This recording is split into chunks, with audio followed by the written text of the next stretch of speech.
Pag-usapan natin ang buhay ng sikat na lead singer ng Nirvana na si Kurt Cobain.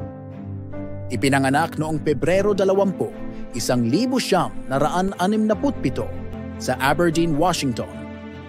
Si Kurt Cobain ay may lahing Irish, Ingles, Escocese at Aleman.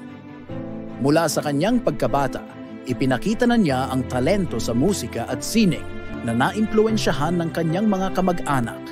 Ang mga magulang ni Cobain ay sina Wendy Elizabeth, isang waitress, at Donald Leland Cobain, isang mekaniko.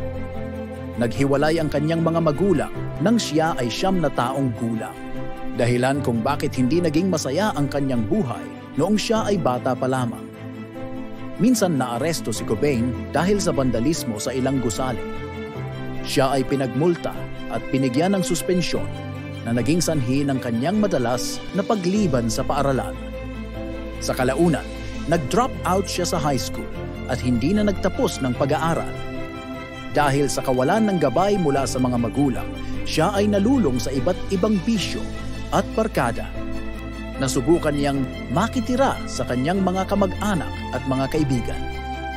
Ngunit sa kabila ng lahat, nahilig si Cobain sa musika noong 1980. Dito, natutunan niyang tumugtog ng gitara sa pamamagitan ng sariling pagsasanay at pakikinig sa iba't ibang uri ng musika. Noong mid-1980s, lumipat si Cobain sa isang apartment at nakabuo siya ng isa sa kanyang mga relasyon kay Tracy Marander.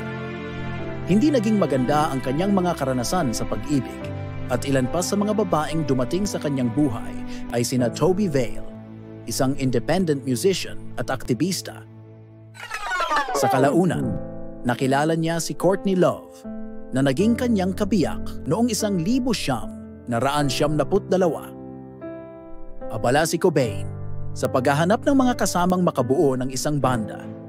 Sa pagkakataong ito, nakatagpo siya ng kanyang kaklase mula sa high school na si Chris Novoselic at sama-sama nilang itinatag ang bandang American rock na Nirvana noong 1987. Si Kurt Cobain ang lead singer at guitarist, habang si Chris Novoselic ang bassist, at sa huli, sumali si Dave Grohl bilang drummer.